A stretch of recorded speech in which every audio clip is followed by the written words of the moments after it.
The heavy rain pelted against the windows of Clarence's house as Camilla Parker Bowles stood in her private chambers, her hands trembling as she fastened the last button on her dark coat. The clock on the mantel struck 11 at night, its chimes echoing through the empty corridors. She had made her decision.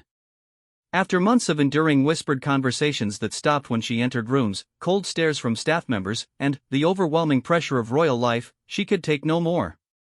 Her marriage to Charles had been everything she thought she wanted, but the reality proved far different from the fairy tale. The constant scrutiny, the endless protocols, and, most recently, the discovery of documents she wasn't meant to see had pushed her to this desperate moment. She pulled the hood of her coat over her carefully styled hair and reached for the door handle. The hallway stretched before her, dimly lit by ornate wall sconces that cast long shadows across the Persian rugs. Her soft-soled shoes made no sound as she moved through the residence, her heart pounding with each step. She knew the guard rotations by heart now, having studied them for weeks. At this hour, there would be minimal security at the east entrance, just enough time to slip out unnoticed and disappear into the London night. As she descended the marble staircase, memories flooded back of her first days as the Duchess of Cornwall. The wedding had been beautiful, intimate even, nothing like Charles's first marriage. She had believed then that she could handle whatever came with the title, that their love would be enough to weather any storm. How naive she had been. The east corridor appeared deserted, just as she had planned. Through the tall windows, she could see her car waiting in the shadows beyond the gate, engine running, her most trusted aide behind the wheel. Freedom was just 50 meters away. She quickened her pace, her breath forming small clouds in the cold air of the poorly heated passage. But, as she reached for the door handle, a firm hand grasped her shoulder. She spun around to face James Morrison, the senior royal guard who had served the family for over 30 years. His weathered face showed no surprise, only a deep sadness that made her stomach drop. "Your Royal Highness," he said quietly, his Scottish accent thick with concern. "I cannot let you leave. Not like this." Camilla straightened her shoulders, trying to summon the authority of her position. "Stand aside, Morrison. This is not your concern." The old guard shook his head slowly. "I'm afraid it is, ma'am. You see, I know why you're leaving. And, more importantly, I know what you've discovered." Her blood ran cold. How could he possibly know about the documents? She had been so careful, making sure to return everything exactly as she had found it in Charles's private study. The financial records, the correspondence with government officials, the photographs that shouldn't exist, she had seen it all and told no one. Morrison glanced around the corridor, then leaned closer. "There are things about this family, about what really happens within these walls, that would shake the very foundation of the monarchy. You've stumbled upon just the surface, Your Highness." "Then, you understand why I must leave," Camilla whispered urgently. "I cannot be part of this deception any longer." The guard's expression grew grave. "That's where you're wrong, ma'am. You can't leave because you're the only one who can stop it." Before Camilla could respond, footsteps echoed from the main hallway. Morrison quickly guided her into an alcove, pressing a finger to his lips. Two figures passed by, speaking in hushed tones. She recognized one as Sir Edmund Hastings, the palace's chief financial advisor. The other was a man she had never seen before, dressed in an expensive suit that screamed government official. "The transfer must be completed by month's end," the stranger was saying. "The Prime Minister is growing impatient." "It will be done," Hastings replied. "The Duchess suspects nothing." They disappeared around the corner, leaving Camilla and Morrison in stunned silence. The guard turned to her, his eyes urgent. "You see, ma'am? You're already deeper in this than you know. They've been using your charitable foundation as a cover." Camilla felt the room spin. Her charity, the one thing she had built independently, the work she was most proud of, it was being used for something sinister. "What are they doing?" she demanded. Morrison looked around again before answering. "Moving money, ma'am. Lots of it. But that's not the worst part." He reached into his jacket and pulled out a small envelope. "This came for you tonight. I intercepted it before it could go through the normal channels." I think you need to see what's inside before you make any decisions about leaving. With shaking hands, Camilla took the envelope. Inside was a single photograph and a note. The photograph showed Charles at what appeared to be a private meeting, but the people around him were not the usual aristocrats or government officials. They were individuals she recognized from news reports, international arms dealers, corrupt businessmen, people who should never have access to the future king. The note was brief but chilling. Your Highness, your husband is not who you think he is. Neither is the institution you married into. If you want to know the truth about Diana's death and what really happened that night in Paris, come to the old chapel at midnight. Come alone, or more innocent people will die. Camilla looked up at Morrison, her face pale. This is about Diana? The guard nodded slowly. It always has been, ma'am. She knew too much, just like you do now. But, unlike her, you have something they need. That's why they won't simply eliminate you. What could I possibly have? Camilla asked, though she suspected she already knew the answer. Access, ma'am. Legal access to the royal archives. You're the only member of the family besides the queen herself who can enter without supervision or documentation. And, buried in those archives is evidence that would bring down not just the monarchy, but half the government. Camilla felt her knees weaken. She had used her archive access only once, searching for historical precedents for her charity work. But, now she understood, they had been watching, waiting for her to discover her unique privilege. The chapel, she said suddenly. Who sent this note? Morrison's face darkened. That's what worries me, ma'am. The old chapel has been sealed for 15 years. No one goes there. No one except. Except who? Camilla pressed. The Queen Mother used to go there before she passed. Said she was praying for forgiveness. The staff always wondered what she meant. He paused. But, there's something else you should know. 3 days ago, the security cameras around the chapel started malfunctioning. One by one, they've gone dark. Someone doesn't want us to see who's been going in and out. Camilla made her decision. I have to go. Ma'am, please, Morrison protested. It's clearly a trap. Perhaps, she agreed. But, if there's even a chance to learn the truth about Diana, to understand what I've been pulled into, I have to take it. She looked at the old guard. You knew Diana, didn't you? Morrison's eyes misted. I did.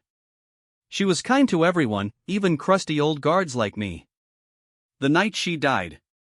He trailed off, shaking his head. There were too many questions, too many coincidences. But, anyone who asked them found themselves reassigned, retired, or worse. Then, help me, Camilla said firmly. Not as a duchess, but, as someone who wants the truth. The guard studied her for a long moment, then, nodded.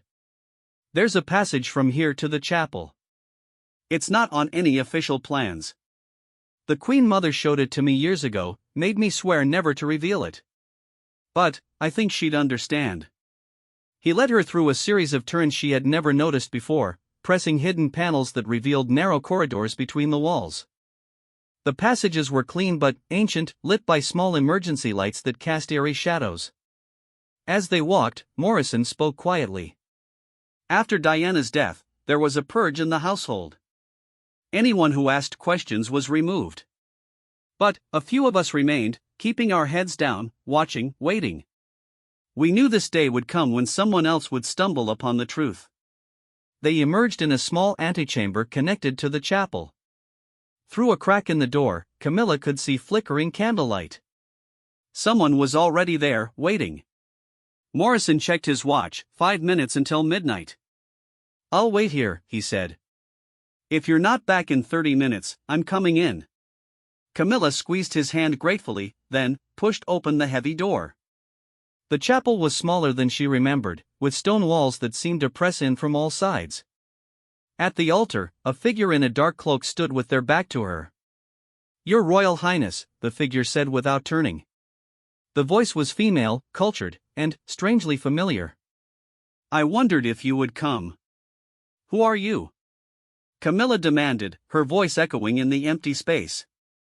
The figure turned slowly, lowering her hood. Camilla gasped. Standing before her was a woman who looked exactly like Diana, if Diana had lived to see 60. The same eyes, the same bone structure, but aged and wearing the weariness of someone who had seen too much. My name is Sarah, the woman said. Diana was my sister. My twin sister. And everything you think you know about that night in Paris is a lie. Camilla stared at the woman before her mind struggling to process what she was seeing. Diana had no twin sister. She would have known. The whole world would have known. Yet the resemblance was undeniable, down to the way she tilted her head slightly when waiting for a response. That's impossible, Camilla finally managed. Diana had a brother, Charles Spencer, and 2 sisters, Sarah and Jane. There was no twin. The woman who called herself Sarah smiled sadly. The Spencer family had twins, but only one was acknowledged. I was born 3 minutes after Diana, but I was born wrong. Complications during delivery left me with a weakened heart. The doctors said I wouldn't survive the week. She moved closer, and, in the candlelight, Camilla could see the faint surgical scars on her neck. But I did survive, hidden away in private hospitals and, later in a convent school in Switzerland. The family thought it best to keep me secret. A sick child didn't fit the Spencer image. Even if that were true, Camilla said carefully, why reveal yourself now? Why to me? Sarah's expression hardened. Because Diana didn't die in that tunnel. She escaped, and I took her place. The words hung in the air like a physical presence. Camilla felt for the pew behind her and sat down heavily. You're saying Diana is alive? Was alive, Sarah corrected. She lived for 15 more years under a new identity, finally, free from the prison of royal life. She had a small cottage in New Zealand, worked as a kindergarten teacher, found peace.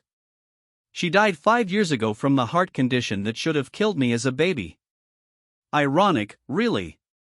Camilla's hands were shaking. But, the body, the funeral, Charles and the boys grieving. Charles knew, Sarah said simply. He had to. It was his people who arranged it all. You see, Diana had discovered something that made her too dangerous to keep in the public eye but too beloved to simply eliminate. So they gave her a choice, disappear forever or watch her sons have accidents. The implications crashed over Camilla like a wave.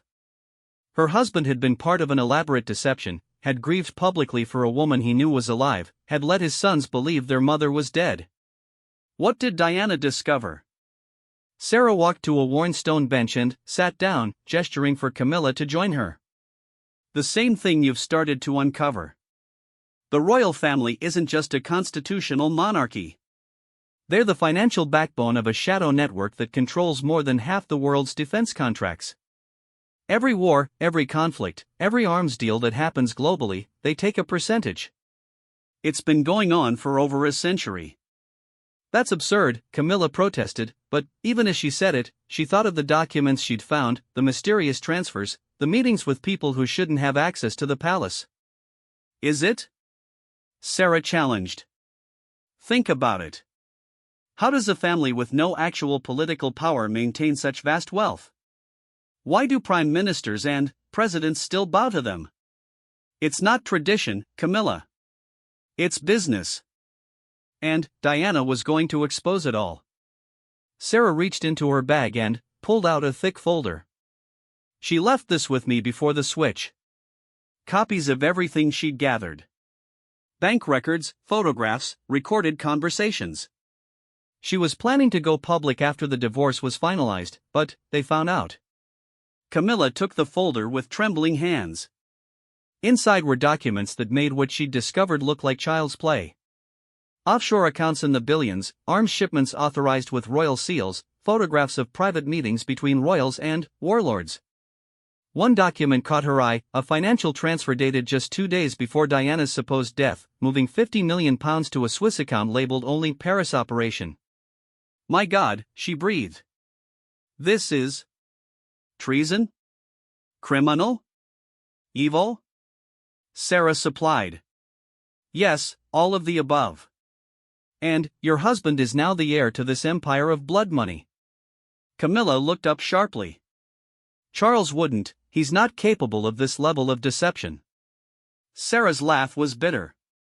The Charles you know is a carefully crafted persona. Do you really think a man who talks to plants and promotes organic farming is the same one who signs off on weapons shipments to conflict zones? He's been playing a role his whole life, Camilla. You just became part of the cast without reading the full script. The chapel door creaked open, and both women turned. Morrison entered, his face grave. Your Highness, we have a problem. Palace security has noticed you're missing. They're beginning a search. How long do we have? Camilla asked. 20 minutes, perhaps less.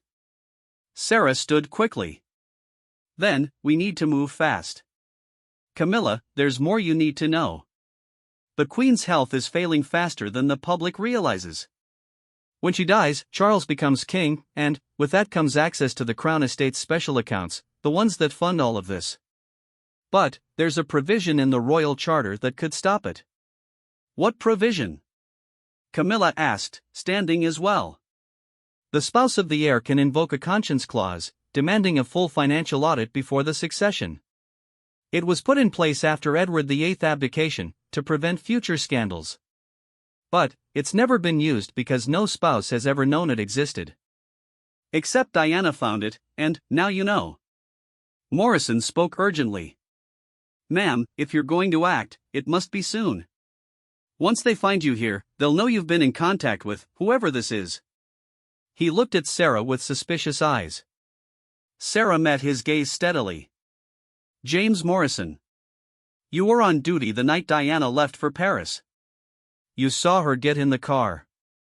Morrison paled. That's impossible. I saw. You saw me, Sarah said gently. I was wearing her clothes, her perfume, even practiced her walk. But, if you'd looked closely at the security footage, you would have seen that Diana was wearing a wedding ring that night. The real Diana had stopped wearing hers months before. The old guard staggered backward. Dear God! All these years. Camilla's mind was racing. The conscience clause could expose everything, but invoking it would mean declaring war on the institution she'd married into, potentially destroying her husband and stepsons in the process. What happened to the people who helped Diana escape? Sarah's face darkened. Most are dead.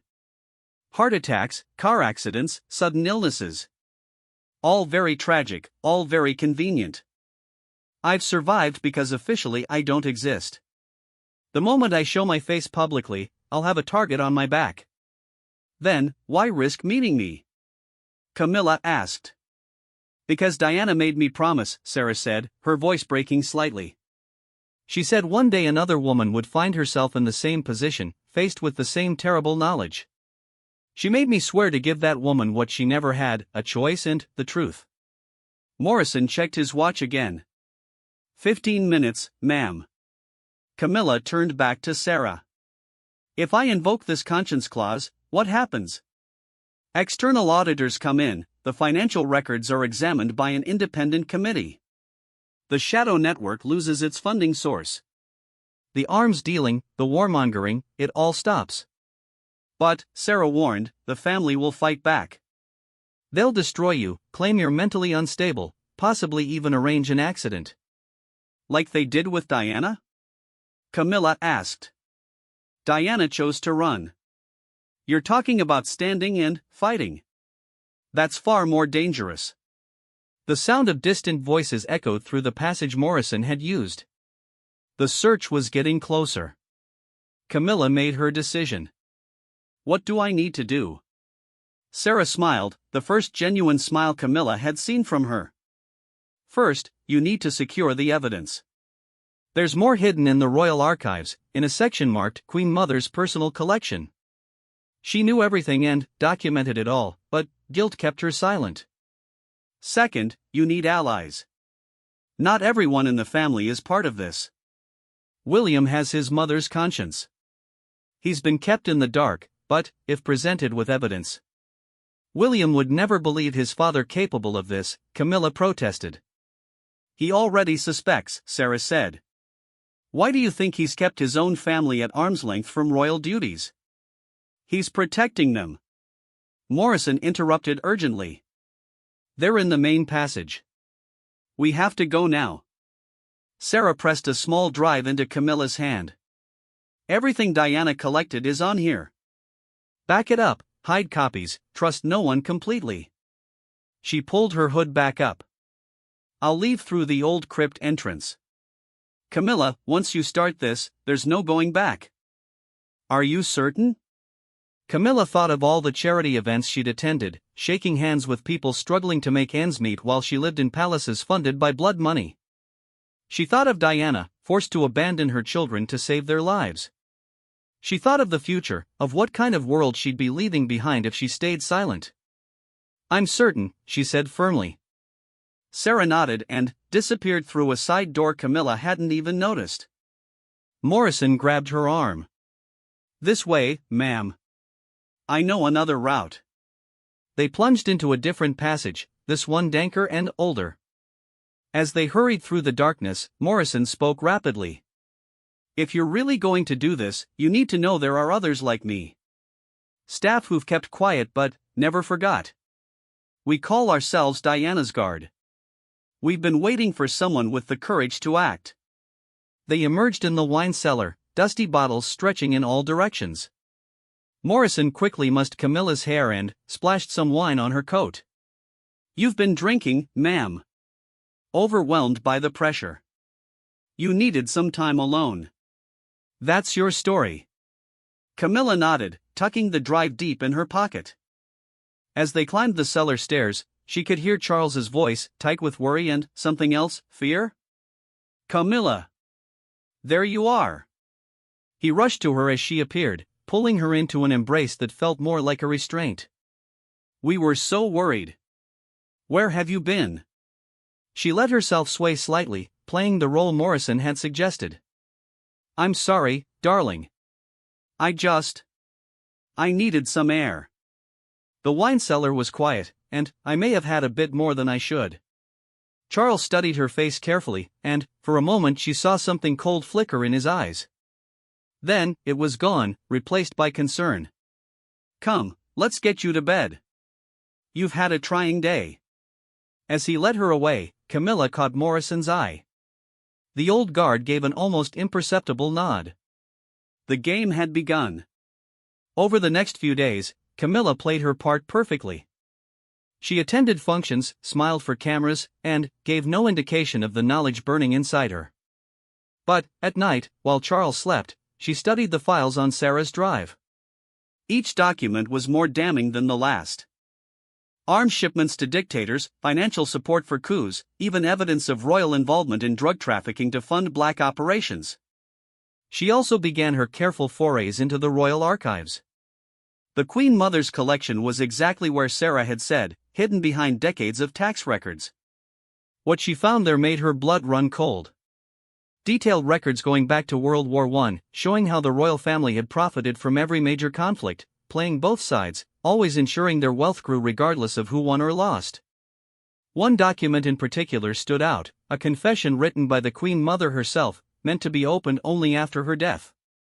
In it, she detailed her own complicity and her deep regret. She also revealed the existence of a kill list, people who had been eliminated over the years to protect the secret.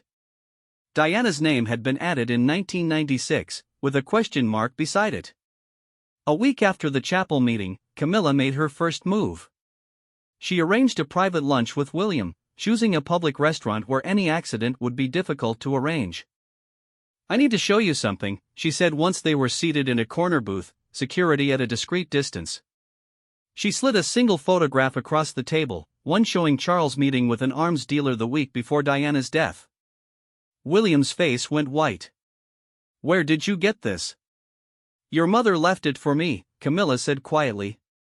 She's been trying to protect you all these years, even from beyond the grave. William's hands shook as he picked up the photograph. I knew something was wrong. The way Father would sometimes look when her name came up, the documents that would appear and disappear from his study. But I never imagined. There's more, Camilla said. Much more. But I need to know, if I move forward with exposing this, will you stand with me? William was quiet for a long moment, then met her eyes. My mother died trying to reveal the truth. If you're willing to risk everything to finish what she started, then, yes, I'll stand with you.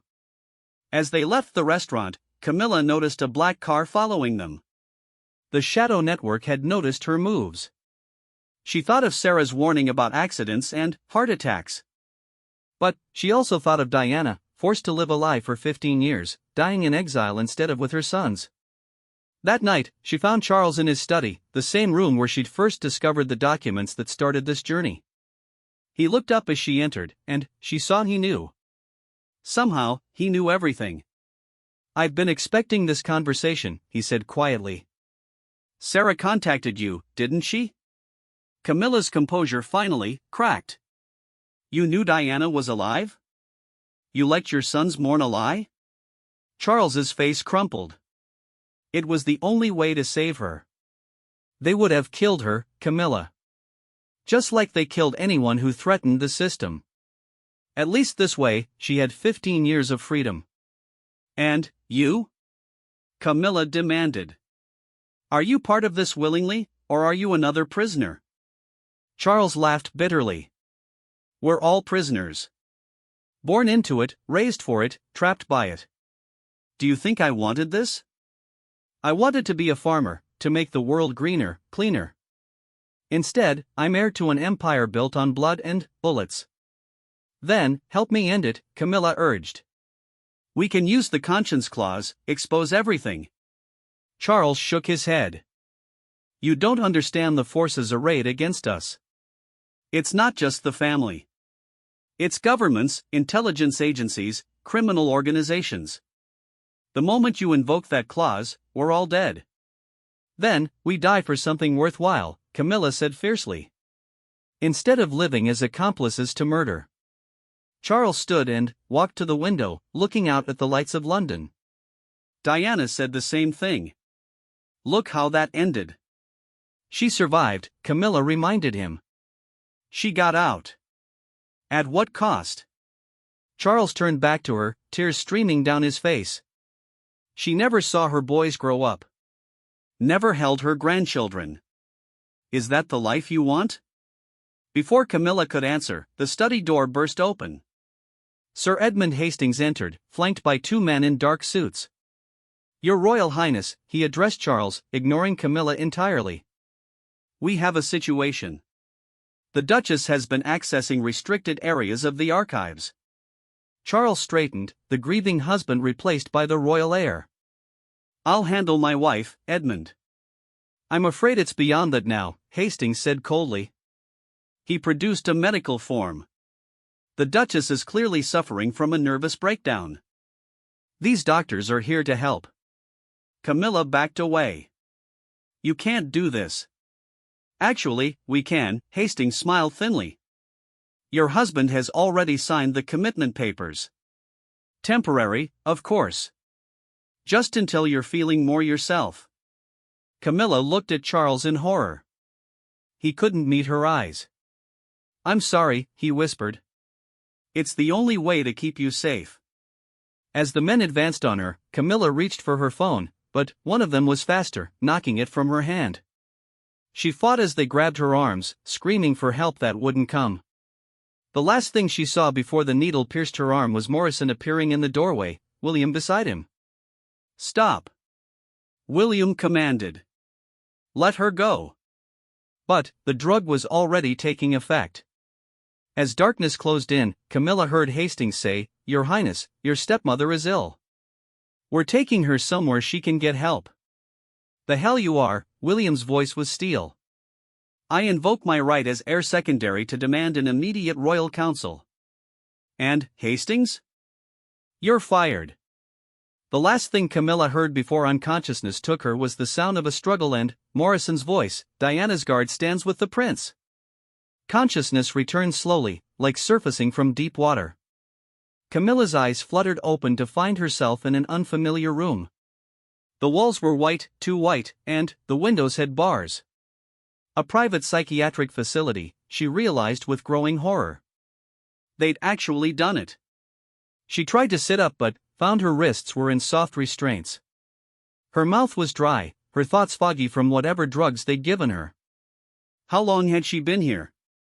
Hours? Days? The room gave no clues, designed to be as timelessly institutional as possible. The door opened, and a woman in a nurse's uniform entered. But, when she looked up, Camilla gasped. It was Sarah, Diana's twin, wearing a wig and careful makeup that changed her appearance just enough. "Shoo," Sarah whispered, glancing at the camera in the corner. "The security system will be down for maintenance in 3 minutes. We don't have long." "How did you, William?" Sarah explained quickly, beginning to undo the restraints. "He's been magnificent. The moment they took you, he started rallying support. Half the household staff has declared loyalty to him over Charles. The Queen is being kept in the dark, told you're on a spa retreat." Camilla rubbed her wrists as circulation returned. "Where are we?" "Private facility in Kent." Hastings thought it was secure, but he didn't count on Diana's guard having people everywhere. Sarah helped her sit up. "Morrison is outside with a car.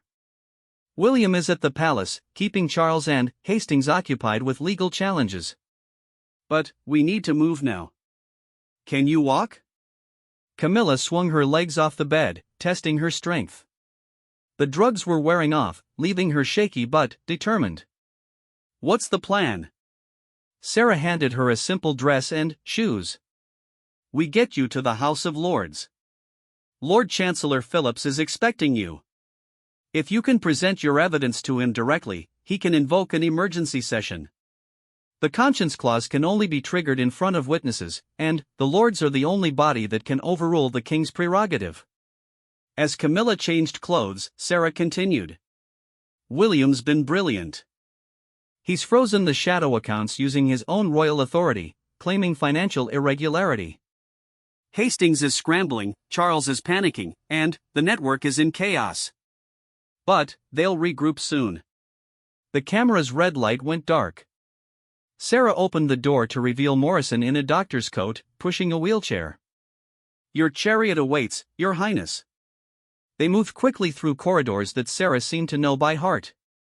Other staff members conveniently looked away or found reasons to be elsewhere. Diana's guard, Camilla realized. All these years, they'd been waiting for this moment. Outside, an unremarkable sedan waited. As they drove away from the facility, Morrison filled her in. "William's press conference is in 2 hours. He's going to announce his concern for your well-being and demand a public appearance.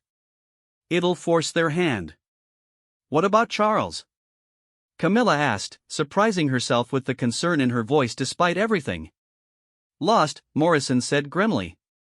When Hastings realized William was moving against them, he showed His Royal Highness exactly what would happen to his sons if he didn't cooperate.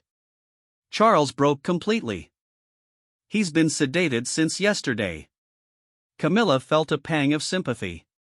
Charles had been trapped in this web since birth, never given a choice.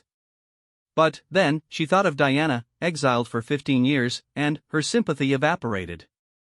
The journey to London was tense.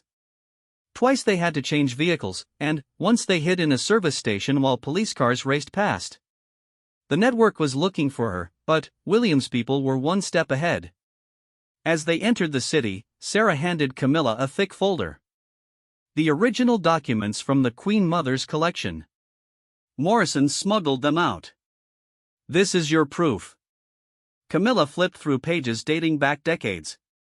Records of payments, assassination orders, government coups funded by royal money. One document made her stop cold, a plan dated 1997 for permanent resolution of the Diana problem with multiple scenarios outlined. The Paris car crash was listed as option C. "Dear God," she breathed. "Keep reading," Sarah said grimly.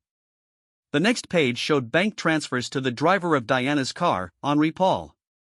But the amounts continued after his supposed death. "He's alive too?" Living in Morocco under a false name, Sarah confirmed. Paid to play dead. The blood samples showing he was drunk? From a corpse the network provided. Every detail was planned. They arrived at a side entrance to Parliament. Lord Phillips himself was waiting, a dignified man in his 70s with eyes that had seen too much. Your Highness, he bowed slightly. I remember Diana coming to me with similar evidence 20 years ago. I was too cowardly to act then. I won't make that mistake again. Inside, they were ushered to a private chamber where several lords were assembled. Camilla recognized faces from the news, men and women of integrity who had often challenged government overreach. The emergency session convenes in 20 minutes, Phillips explained. You'll have the floor for as long as you need. Present your evidence, invoke the conscience clause, and we'll do the rest. But, understand, once you begin, the entire establishment will move against us. They already have, Camilla replied, thinking of the psychiatric facility. The Lord's chamber was fuller than she'd expected. Word had spread, and peers who hadn't attended in years had come to witness history. As Camilla took her position at the dispatch box, she saw movement in the public gallery. William entered, followed by Harry, who had flown in from California overnight. Both princes wore their military uniforms, a clear signal of where they stood. Lord Phillips called for order. The House recognizes Her Royal Highness, the Duchess of Cornwall, who has invoked ancient privilege to address this chamber on a matter of urgent national importance. Camilla began slowly, her voice growing stronger with each word. She told them about the documents she discovered, the shadow network operating within the royal household, the billions in blood money flowing through royal accounts. She presented the evidence piece by piece, building an undeniable case. When she reached Diana's story, gasps echoed through the chamber. She held up the photograph of Sarah, explaining the deception, the forced exile, the 15 years of lies. Harry was crying openly in the gallery, while William stood rigid, his face a mask of controlled fury. But Diana Spencer left us one final gift, Camilla continued.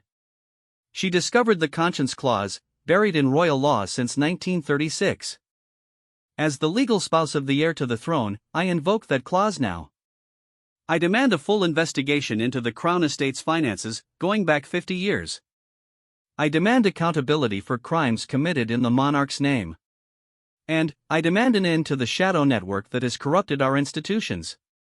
The chamber erupted. Some lords shouted support, others demanded proof. Lord Phillips called for order as Camilla began presenting the documents. Bank records, photographs, correspondence, confessions, the evidence was overwhelming.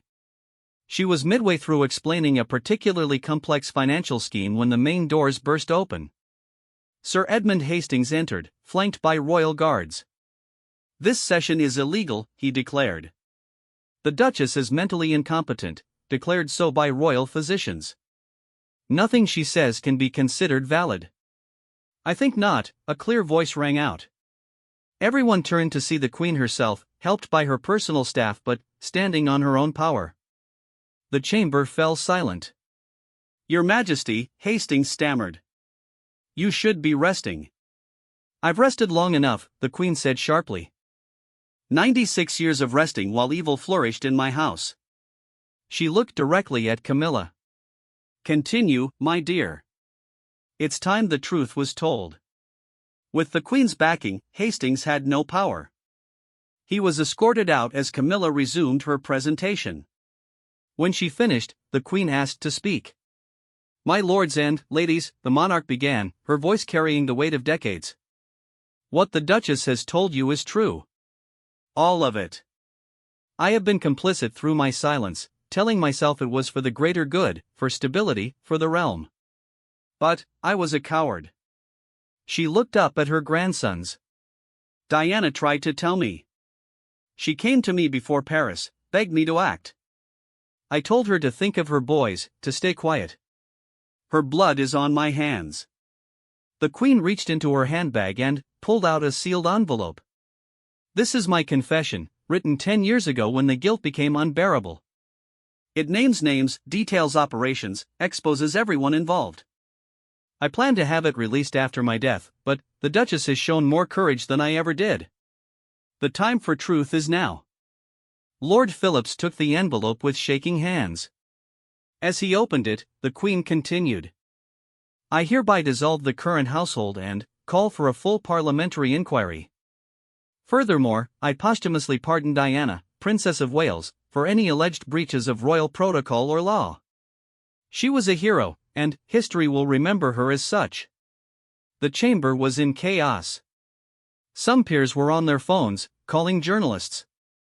Others were hugging, crying, or simply sitting in stunned silence.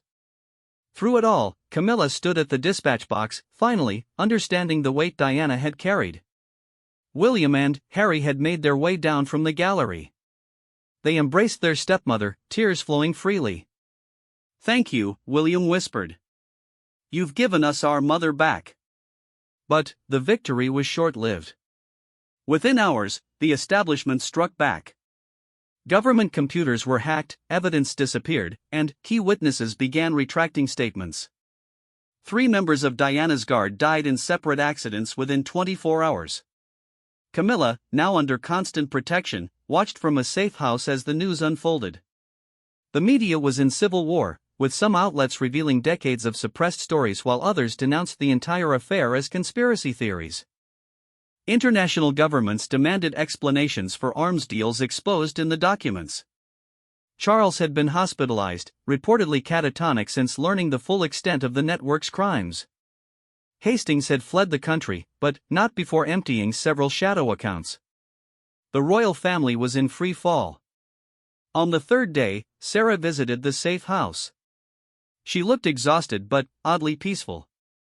It's done, she said simply. The network is broken.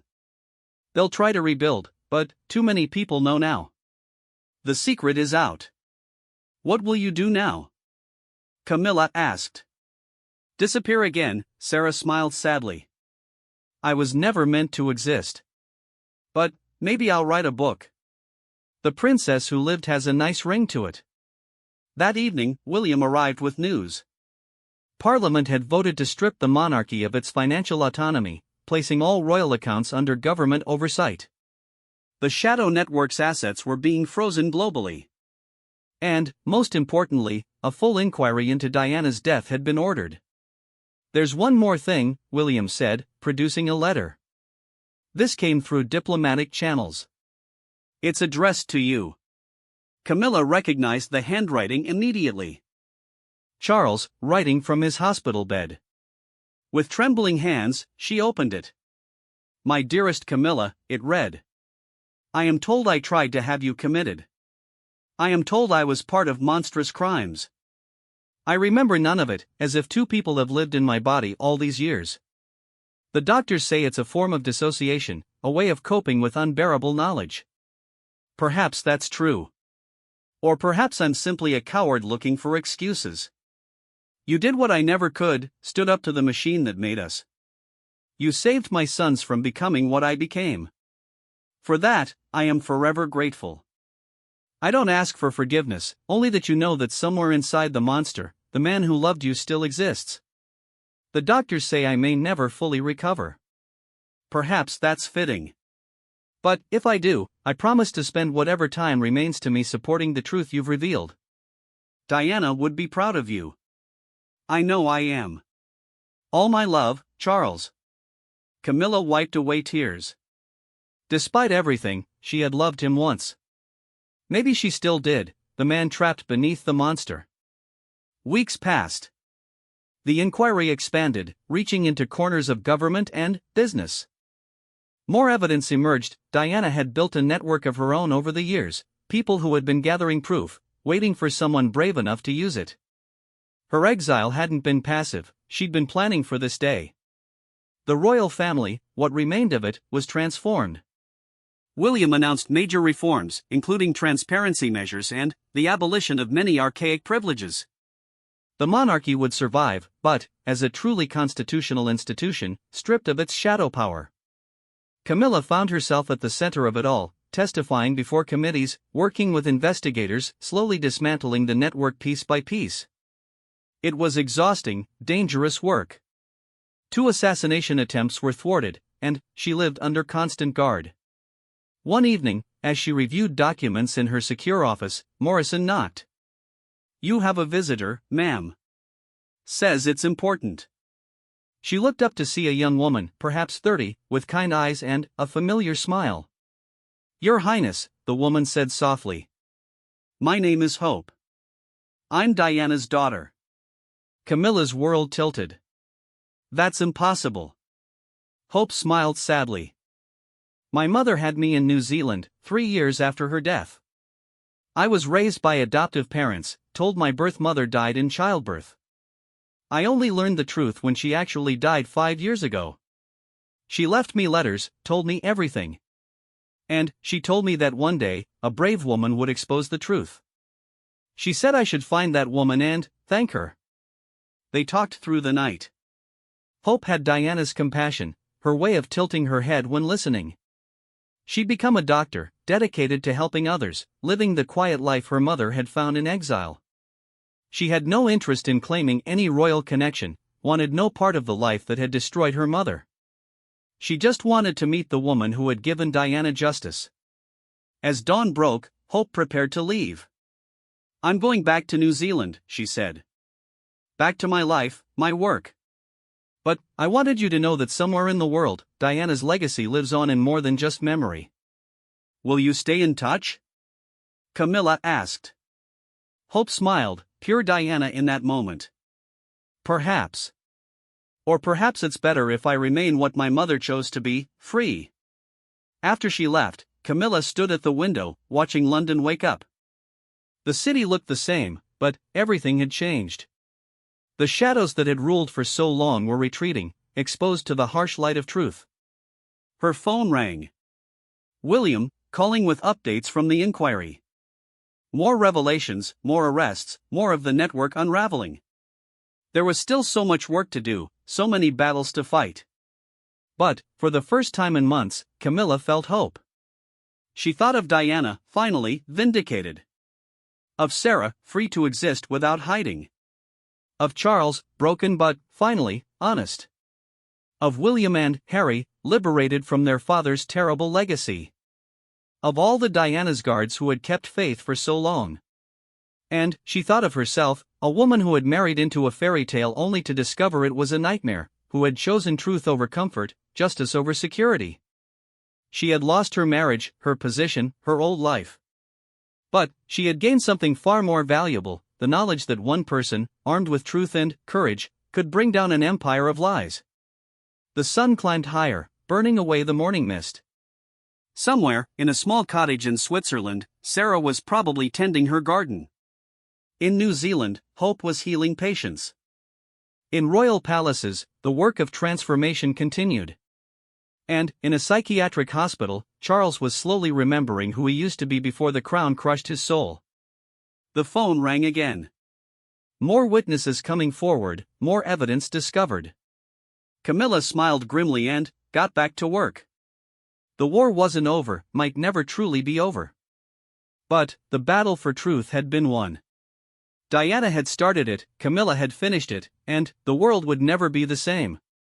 As she picked up the phone, one thought echoed in her mind: the princess who was forced to die had finally, truly, won.